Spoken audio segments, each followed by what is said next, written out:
Hi everyone, and welcome to another edition of this week's newsletter with myself, Laurence, here working with young pro shop assistant Tyler, who's back with us over the summer, still studying at University of Loughborough, where he's playing in one of the golf teams up there, so still spending a lot of time playing golf as well as his academics.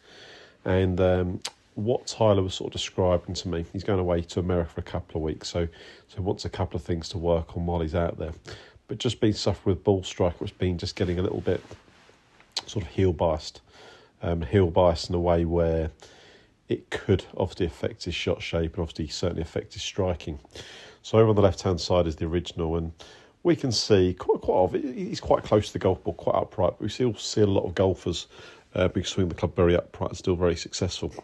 But what this led for Tyler on the way down was the club head just working a little bit outside the line, and outside the line just purely and simply at sort of this point here, just sort of over the other side of the hands.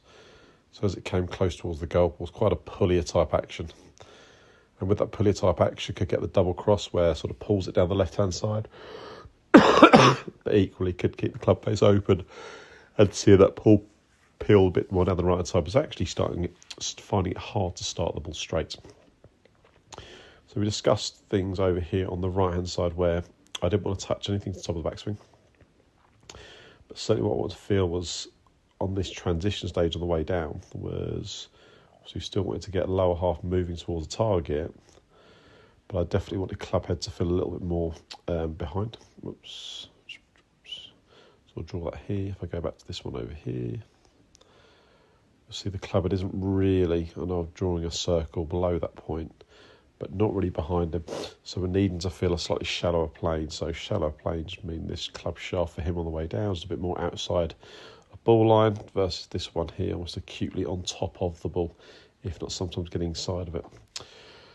So as they got close towards the golf ball, he has like a little sort of pause, a little recoil and go again. So the club's staying on the same line.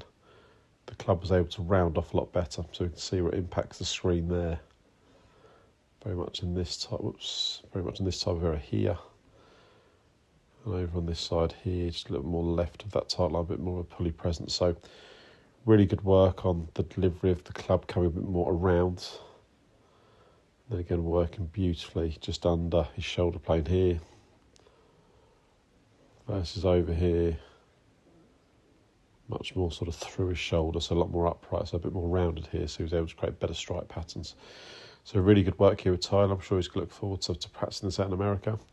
I know we're only a few days away from the longest day of the year, but summer is well and truly upon us, getting the good weather. So please get yourself booked in with myself, Laurence, so you can enjoy the rest of your summer golf, and then equally building up to our autumn and winter, ready for our training plans over those periods as well. So get in contact and we can get things moving for you. Thanks.